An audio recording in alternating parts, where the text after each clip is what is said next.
how do you make your decision about which tokens to buy? What do you look at?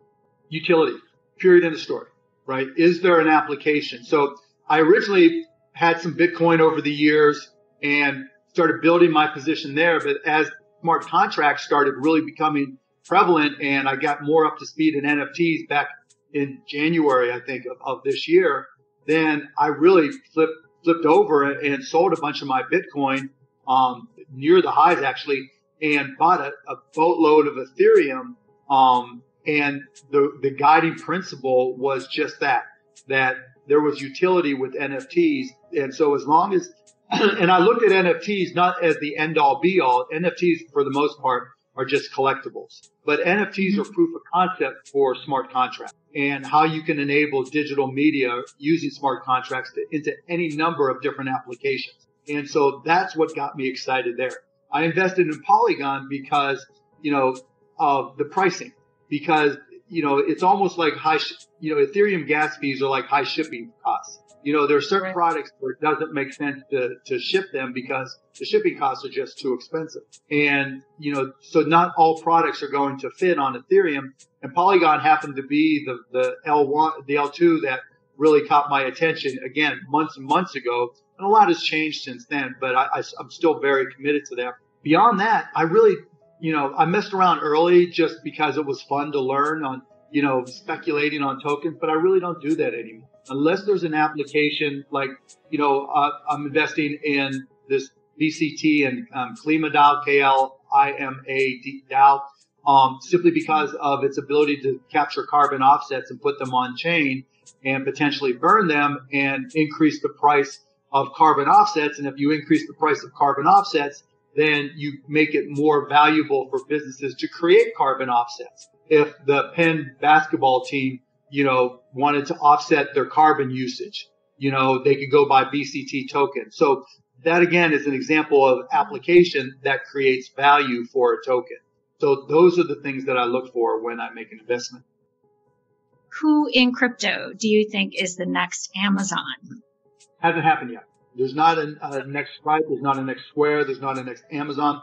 I was giving a talk to a bunch of college kids, and I asked them how many of them had crypto wallets. Surprisingly, only half of them did. I was really shocked.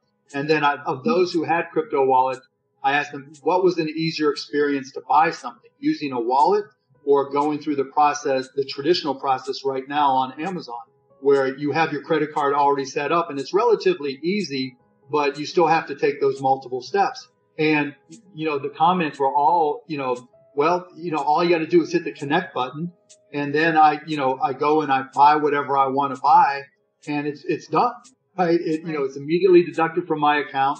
If, it's just very straightforward and simple. Now that's not a perfect scenario for everybody, but, it's something that I have one programmer working on just giving me ideas where how do you create a Stripe for connecting wallets to traditional commerce? Because if I've got, I can go to any web page right now that has DeFi or other crypto applications. There's a little connect button there. I just hit connect and it sees what I have there and it knows if I have enough money. And eventually it'll ask me, if I have an account at Aave as an example, it could be anywhere. Then it'll say, do you want to borrow at 3% in USDC to pay for this? Yes or no. And it's just click, click, click. Again, not for everybody, not ubiquitous like an Amazon may be, but it's going to happen. Always look, anything that is consumer driven comes down to a simple proposition. Is it the path of least resistance? We got enough going on in our lives. We don't need to mess around with 5 extra steps for something that just annoys the shit out of us.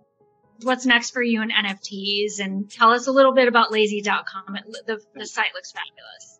Well, lazy.com came about because I bought some NFTs and people kept on sending them to me. Once I set up my account on OpenSea and one on Rarible, people saw what my wallet address was. And so they were able to, and I didn't even realize at the time, I was completely naive. And so they were able to see my two wallet addresses that I was using.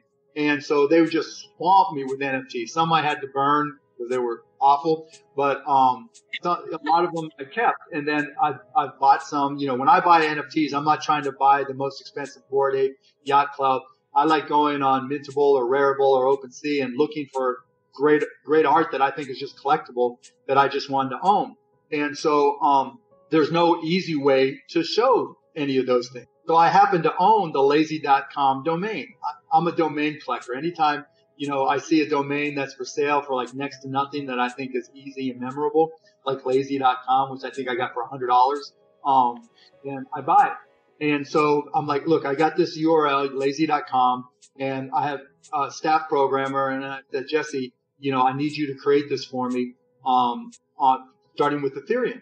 Took them 3 days. No, it took 6 days in total, including the base time. So in 6 days, we created lazy.com. And if you want to see my NFT collection, you can go to lazy.com/mcuban. You can see that it's really, really simple. And if you want to add your NFTs to it, all you have to do is just connect a wallet, pin the ones that you want to be seen first, and you're done. We added the ability to buy and sell, which gave us some revenue. And so the whole concept was now you have an easy URL to be able to put in your social media bio or to put in an email to send to somebody. It keeps on growing, and we keep on adding new blockchains. We added Polygon, Ethereum, Dapper Top Shots, Solana, and we're adding Avalanche next. And so we'll just keep on adding them because it's really straightforward and people love it. The people who in NFTs have never answered the question, which picture on your phone do you want to delete when you've run out of storage, right? Mm-hmm. People don't realize that we value digital media as much, if not more, than we value physical media. I remember there was somebody who was really hesitant about NFTs, and I did a Zoom with them in front of a group, and there was a picture on the wall back there behind him above his couch. I'm like, how important is that picture to you? Oh, it's just there for decoration. So if we threw it away, you wouldn't care. Wouldn't care. Okay, let's look at the pictures on your phone. Which one of those do you just want to give up? And you get it instantly, right? And that's the whole thing about NFTs. Once you realize it's just an easier to use collectible, but it's also the business side of those collectibles is dramatically easier than physical goods. I collected baseball cards as a kid and still have my little collection, right?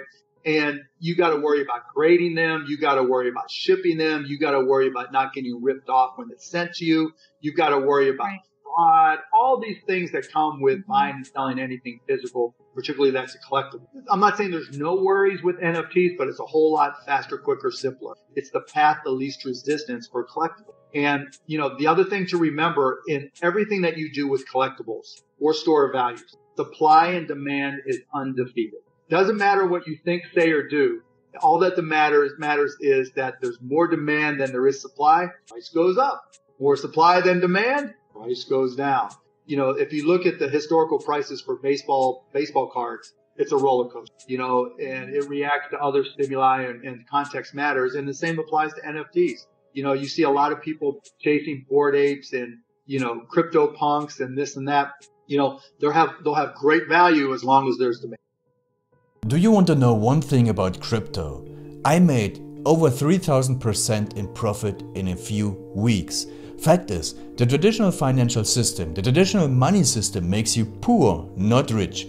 If you want to earn $500,000, $1 million, you have to wait until you're 50, 60, 70 in the traditional financial system, and you probably will still be broke. And you will be old. This is not a sexy combination, as you can imagine. But the question is, how can you start in crypto and make these profits? Where to invest? Where do you start? My name is Gunnar and I'm from Germany, as you can hear, and things are a little bit different in Germany. More about that later on. Fact is, there are lots of different cryptocurrencies. It's a gigantic universe where beginners and professionals get easily lost. But there is light at the end of the tunnel. There are 7 key steps you need to follow to become successful in this market. You have to know them, and if you fail one of them, it's literally impossible to succeed in this market. Just an example, one of the key points is your exchange, and one of the biggest are, for example, Binance and Coinbase.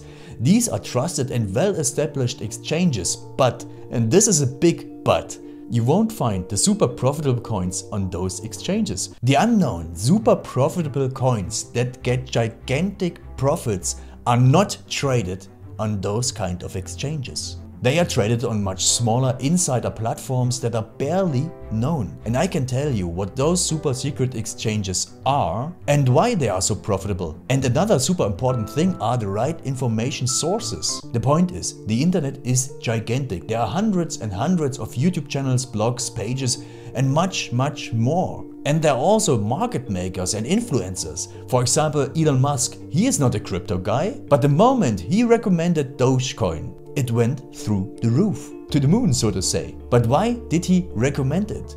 Where did he hear it from? He didn't hear it from newspapers. And believe me, he is listening to someone. But you have to know who, and you have to react before he is reacting.